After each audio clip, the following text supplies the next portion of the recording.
Hey everyone. All right. Merry Christmas.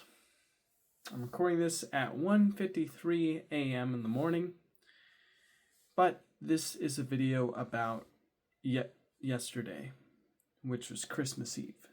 So, let's talk about that. So, yesterday, which still feels like today, I remember waking up, and when I got up,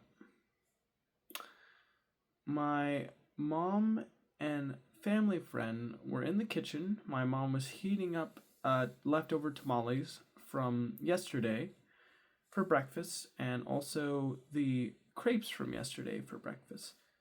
She asked me if I wanted some, and I said, of course, yes, I would love some. So she put the cheese tamale, the pork tamale, and the crepe together for me, and I ate that. And it was really, really good. I liked it. Oh,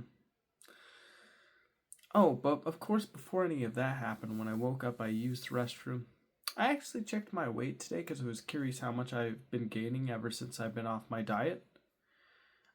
Currently, I've gone from 146.8 all the way to 148.2 in the span of, I think, like 5 days. Yeah. Or like, no, wait. 1, 2, 3, 4, 5. Yeah, like 5 days. Pretty interesting. Moving on. After the food was eaten, our family friend decided to take a nap, and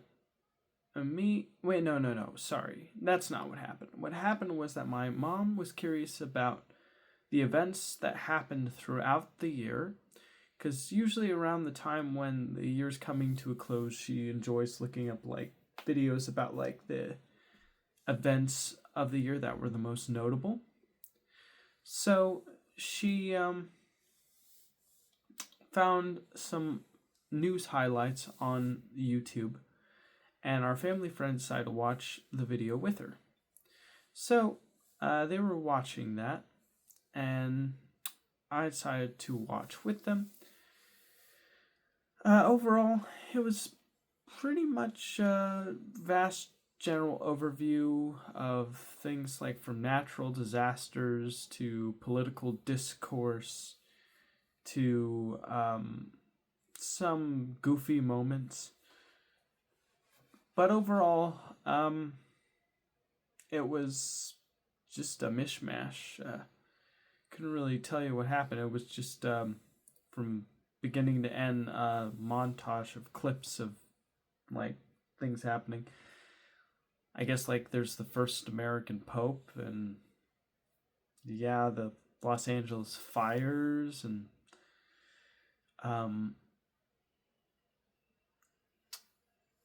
what else? I guess the new president got sworn in, and all this crazy stuff happened. It was lots of different things. But moving on. After the video was done, my mom was curious if there was other videos that had like narration about what was going on. So I tried finding more videos that talked about what happened throughout the year, but overall nothing really popped in. It was kind of the same type of video, just a montage of different random things that happened with no narration, expecting you to kind of sit on your butt and watch the news from beginning to end throughout the year, I suppose.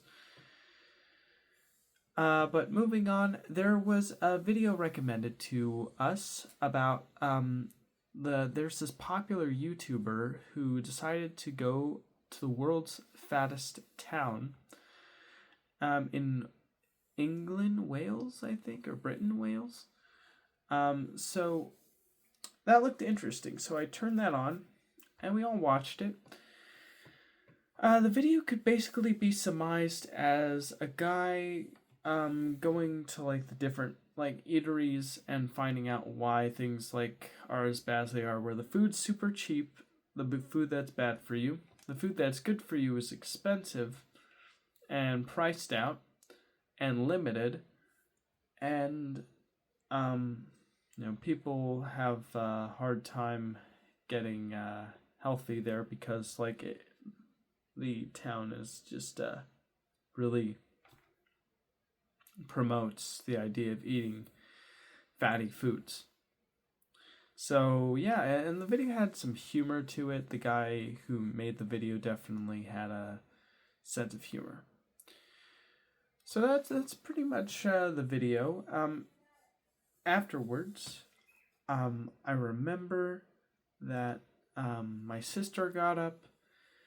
Me and my mom and our family friend greeted her. Then our family friend decided to go in a room. And when she went in her room, my mom was getting her nails done by my sister. I needed to get through, so my sister let me get through. And I suggested we could watch like a Christmas special in preparation for the holiday that's coming up very soon. They agreed. We decided on the Pee Wee Herman holiday special. And while they were while my sister was getting my mom's nails painted, I decided to make some hot chocolate with the last of our fancy cocoa and milk, grass-fed milk, by Horizon Farms, by the way, and I got a apple pie out that we heated up in the microwave and put 2 scoops of vanilla ice cream in there.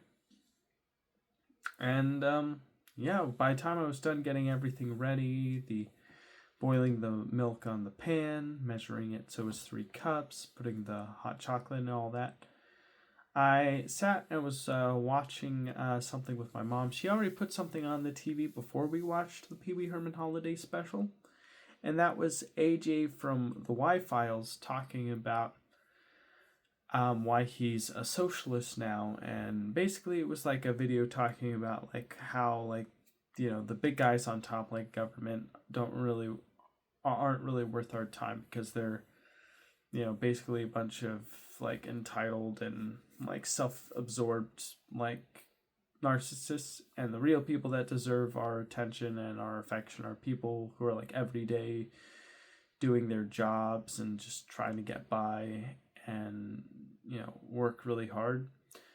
Basically people that are the real reason society still is running. And it was a really heartwarming and nice video about giving back to people who give so much. It was really cool. After that, we watched the Pee Wee Herman holiday special, and I have to say it was a lot of fun. It was really creative. It was very inventive, and there was a lot of celebrity guest stars in there. Some people that I just didn't know that were probably really popular back at the time when they were more prominent in the 80s. But I recognized like a few people like Cher and Whoopi Goldberg. But everyone else definitely feels more like a product of their time. That's not to say like they didn't do a good job or there wasn't a lot of appeal in their performance. There was, and they did a great job, and there was a lot of appeal in their performance, and I really appreciated it. And really enjoyed the special. It was so funny. It was so creative, as most Pee Wee shows are, and I just really liked it a lot. I liked the running gag with the fruitcake. I liked the running gag where Pee Wee Herman was getting 2 of his guest stars to make thousands upon thousands of Christmas cards and wrapping them. And like one time they asked, "Hey, we're hungry. We haven't eaten in a while." And he said, "Oh, here's some bread and water." Which I thought was hilarious, because that's a thing that like you would give like a inmate in a cell, like when they're like complaining about not eating. back in like the olden medieval times. And so the fact that they kind of brought that out was pretty hilarious. And then there was like a scene where like the bully character talks about how Christmas is just a cynical holiday where a bunch of big corporations use it as excuses their last push to sell things to people to make a lot of profit by the year's end, which pretty sobering view from the bully character, let me tell you. And yeah, like Magic Johnson was in there. He was like entirely within a green screen scene from one of the scenes from the show. But it was just and lots of Christmas songs too. Lots of Christmas songs sung by a lot of really popular singers. But yeah, it was really fun, and I really liked it. I like the show because like the creator of the series, Paul Rubens, was never afraid of letting actors or creative people be themselves, and that's something to appreciate. I think like I feel like people when they're put into like a show like that, they feel like they have to restrain themselves or like not be like too like boxed in. But I feel like the Pee Wee Herman show did a good job of like letting these people really express themselves, and I think that's awesome. But anyways, after we're done watching that, we ended up watching another Christmas special. This one was the David and Goliath Christmas special. My mom wanted to watch, and it was basically about Davy. This is like an old like 1950s, 60s stop motion animated cartoon show where the main character Davy does not feel the Christmas spirit. And no matter what he tries, like from buying gifts to buying a tree to decorating the tree to planning out a whole elaborate play for the three wise men seeing Jesus being born, all of this like doesn't get him to feel the Christmas spirit. But then he decides to give what was his most prominent role in the play of being king to the kid who was selling the Christmas trees to him, or tree to him at the beginning of the animated special, so he could enjoy being part of that experience while Davy looked over the trees. And then in the very end, he decides to go over to his house and he looks at Jesus being born, and he says that that's the reason for the season. And also another reason was him taking something that meant so much to him, being the king in the play, and then giving it to someone who had been left out in the cold to want to be involved with the group, but not being able to because of his obligations, being given the chance by Davy, and Davy making that big sacrifice for him so he could feel like he was part of something bigger, was also another lesson that he learned. Basically, he used Jesus giving his only son to live amongst people and then die on the cross for our sins, because he loved his son so much, as the example of like Davy, like giving what he loved, being a king, and sacrificing that to his friend because his love of being friends with that person was more important to him than, or it was so important to him that he was willing to give up something that was important to him. So yeah, I thought that was a pretty cute and neat little message, really heartwarming, I would say. But after that play happened, or after that short or special happened, me and my mom decided to go to the store to pick up some sodas, some cleaning product. And then afterwards, we drove off to pick up the tickets. Were actually me, my mom, our family friend, and two of my sisters. Tomorrow at around 11:55 a.m. are going to screen matinee for the new SpongeBob movie that just released, SpongeBob: The Search for SquarePants, because I am really curious to see like this film. I want to know like, ooh, is this going to be any good? Is this going to be bad? Like, I'm getting mixed signals because I've seen a few reviews of this movie already, and the two reviews I've seen basically say that it's like, but basically just a bunch of nonsense. The character's brain dead. They don't really like feel like they're the star of their own movie, and like the movie was supposed to be a Mr. Krabs film, but they shoehorned SpongeBob in the last minute, made a theatrically released movie. All this stuff, and then apparently there's like this one video recommended me where a guy said they finally made a good like well written SpongeBob story after such a long time. And I was about to watch the video, but I didn't want to be spoiled about what happened in the film because I wanted to experience it for myself. But the guy basically opened the video by saying, wow, this was actually really good. So I'm really curious to see where my opinion will align. Will align with people thinking this was just really bad and should be saved for streaming, or will align with the guy who thought it was a genuinely well-made film and that people should check it out. I'm about to find out tomorrow. Can't wait. But anywho, after getting the tickets, which was quite a process indeed, mostly because I got 4, but it turns out I need to get 5. And then on top of that, I made the mistake of getting these tickets thinking that seniors would get $6 and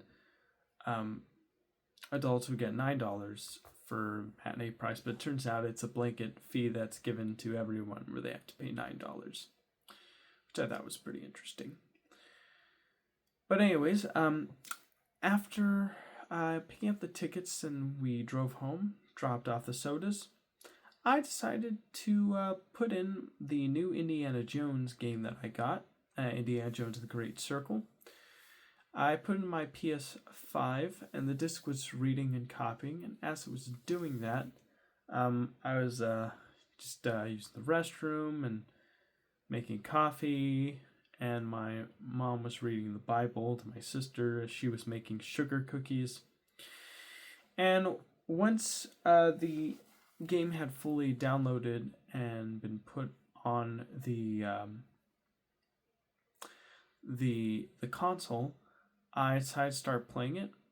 And I have to say right off the bat, this game is one of the best games I've ever seen in my life. Like, the visual fidelity on display for this game, Indiana Jones and the Great Circle, is so off the charts that it runs at 60 frames per second and at a competent resolution between 1200p to 1800p as well. It honestly makes me wonder why a lot of developers choose to use engines like Unreal 5, because I'm looking at this Indiana Jones and the Great Circle. It looks a lot better than a lot of the UE5 games that come out, which all look very stock, and they also just have a really, molded look to them where it looks like, yeah, this is the engine that they're using. I think the only reason why so many developers decided to go with it was because it had an impressive Matrix Awakens demo, and people thought, oh, you mean games can look like that? Well, we gotta use it. Little did they realize that it would take forever for it to be optimized and ready to be used. And now, everyone's using it. And the problem is, a lot of games that get used UE5, the recent example being Metal Gear Solid Delta Snake Eater, have wavering frame rates that don't hit a lock 60. And the games just look really... they look fine, but they definitely aren't the best. But then I look at this Indiana Jones and it makes me wonder, why doesn't every company use id Tech 7 for their game? The games would probably look significantly better, run significantly better, and would just overall be exciting. This is really, not only does this game look great, but it also just plays really good too. Like there's zero input latency in the way the character moves on screen, and I was just so gobsmacked by the visuals that I chose to move my control stick on my controller much slower just to take in the sights and sounds like that the art department did. And I even put the game at like 16 by 9 cinematic widescreen mode to get a more authentic Indiana Jones style looking experience. And the way the cutscenes are directed, and the way like the aspect ratio and field of view is widened, and like everything about it just makes it look like a true like Indiana Jones installment, which is really cool. And Troy Baker, the guy who does Indiana Jones, does such a good job that like honestly perfectly blends in with young Harrison Ford. Like I'm really happy that this just feels like an interactive version of one of the movies. Like it's honestly the dream for anyone who's a fan of like any big franchise film. Like you're a fan of something like a Star Wars or Indiana Jones or whatever. If there's a game made based on that franchise, you would hope that it's as good as this game, where it just feels like a natural, like in-depth progression of that experience. And I just think that's really cool and really awesome. And the people at Machine Games who made the Great Circle did a phenomenal job. And I've gotten to the point where I'm in like the Italy in the 1930s, and disguised as a priest, and I can't wait to play more. This is definitely going to be a really engaging and fun experience that I'm looking forward to trying again and again. But eventually I started to get really sleepy, but I was also kind of hungry too, and I was like, what should I eat? I kind of want burger and fries. So I decided to turn off the game. I was going to go get a burger and fries, but then I need to use the restroom again. And then I decided to look at a video of a clip of the wonderfully strange world of Gumball, a continuation of the amazing world of Gumball franchise. And it was a funny clip because it was about like the characters being self-aware, like they're trying to get the attention of like this ice cream lady, and they're like, okay, what do we do if we're like a reboot and we want to get attention? I know, let's change our art style to be more appealing.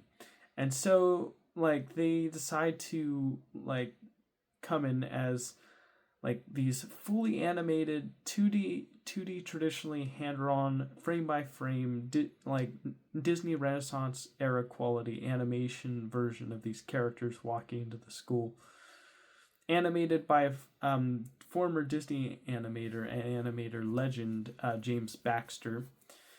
And basically Baxter was kind of just poking fun at like the exaggerated idea of what a Disney animation looks like, where the characters just have unnaturally like bouncy movement and are over animated and are flopping around. And it was clear that the creators of the show were basically like, oh my gosh, like let's see what we can do as like a fun little like experience, or like poking fun at how shows recreate their art style but also in a hilarious way. And we'll also at the same time be making fun of like how Disney animation can be a little bouncy sometimes by over exaggerating that. And so overall, it was a really fun and hilarious clip, and it makes me want to see the new episodes of Gumball. Like it looks really good. But after watching that, I decided to. My sister was coming back from a walk. I asked her if she'd be interested in going to a burger joint with me to pick up something to eat. She agreed, and I said cool, because I was actually planning on watching something after I was like bringing the food over. I was continuing to watch the Red Letter Media video about their Christmas special episode. And she was like, "Cool, I'll watch it with you." And we're like, "All right, I'm fine by that." And so we I decided to let her drive my car, and we tried to find a burger place that was still open. Turns out In and Out was continuing to be open till 11. So we drove off there. I got a double cheeseburger and a single cheeseburger and a tray of fries and a diet Coke with ketchup. And my sister got fries with cheese on top, double burger, and a root beer. We drove back home. I put on the Red Letter Media show. We watched while eating. It was really funny and hilarious. They first went over a cartoon called The Rhapsody Street Kids Believe in Santa Claus. Well, that was their second movie they actually came across, not their first, but that's where I last left off. And they were basically talking about, like, how did this thing come to be? Like, why does it exist, and why are there so many high-profile voices in it? And they basically just talked about, like, how it was originally, like the person who funded this project wasn't checking in on how it was progressing and just threw money into it, $500,000 into it to be exact. And the first time they heard about it was when it launched on the WB network and all the channels that Warner Brothers owned for one airing before eventually was taken down and never to be seen again until the original creator decided to upload the video on Venmo. And yeah, and for whatever reason, they got like Nancy Cartwright of Bart Simpson, Mark Hamill of Luke Skywalker, Belle, the voice of Belle from Beauty and the Beast, the voice of Ariel from The Little Mermaid. Yeah, they just got a lot of really famous, well-established people in this thing. And it was just the thing that makes it so whack is just how awful the 3D animation is. It's some of the worst 3D animation one could ever expect or see. It's like really bad. But yeah, they were basically just making fun of it and talking about how they want to see like a Netflix style documentary film about the creation of the movie, or like a dramatization of like the events and how the movie was made, sort of like Ed Wood style movie about Rhapsody Street Kids. I think both ideas are really funny, and I totally watch both of them like as back-to-back feature. One would be like the behind the scenes, one would be like the feature film presentation. All right, well, then they talked about this movie called Rampage, which was basically about like two brothers who go on epic cop missions, and there's like explosions everywhere, and like they copy a bunch of movies they enjoyed watching like from the 90s, and it just is an explosive experience that just never seems to end. And yeah, they were just like talking about that and making fun of like a lot of the weird, strange like details in it, and it was pretty hilarious, not gonna lie. Not much to say other than to watch the video and you'll know what I mean. Well, after I was done watching that, my sister was curious about seeing some of the Rhapsody Street Kids Believe in Santa Claus Christmas special. We found it on YouTube for free, so we checked it out. And yeah, I mean, honestly, this thing probably wouldn't get the bad reputation that it has if it weren't for the animation. Because, you know, the voice actors are trying. Like, there's some music in there that actually sounds pretty decent. And, like, the just general idea is, like, a decent idea overall. It's just the animation sucks. I feel like if the animation was more competent and looked nicer, then no one would have a problem with this special and would probably see some level of success, I would imagine. But because it's just so poorly animated, it deserves to be buried. It's really bad. But I think as a cultural artifact and little historic footnote, I think it's pretty compelling. But after we were done watching that, 20 minutes into the 40-minute special, we decided to watch Rebel Taxi, a YouTuber who talks about cartoons, review on the movie, as well as a little deep dive in the behind the scenes of it. I hadn't seen Rebel Taxi since like 2019, I think, or 2018. I used to watch that YouTube channel all the time when I was hardcore into cartoons. Not to say that I don't enjoy cartoons right now, but I don't really watch them as much as I used to. But when I do, I do enjoy them. When if they're something I enjoy, But yeah, this was definitely a blast from the past. Had that mid 2010s sort of snarky vibe about it, and it was just really really nostalgic in a weird way, because I did watch that video when I was younger, but seeing it again now when I'm older, it hits a little different, because some of the jokes that Rebel Taxi says in the video definitely do have sort of a ooh, you're kind of trying a little hard there feel to them, but overall he did a good job of breaking down the plot and some of the funny aspects of the animation and all that, so I still appreciated it. And then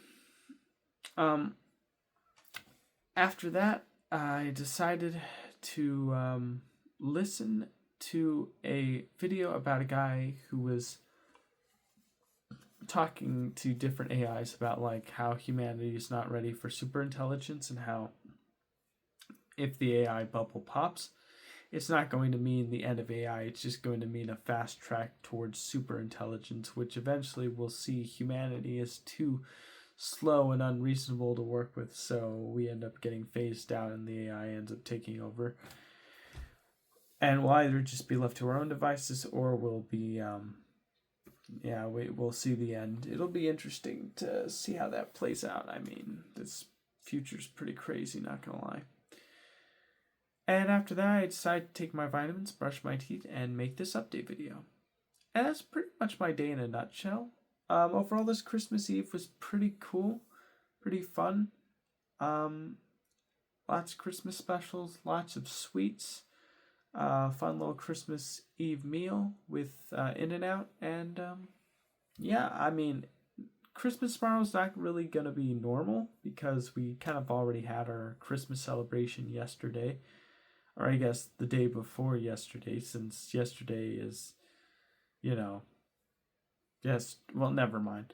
But anyways, but we're going to make the best of this Christmas. It's going to be fun. We're going to watch that new SpongeBob movie, and we're just going to enjoy each other's company.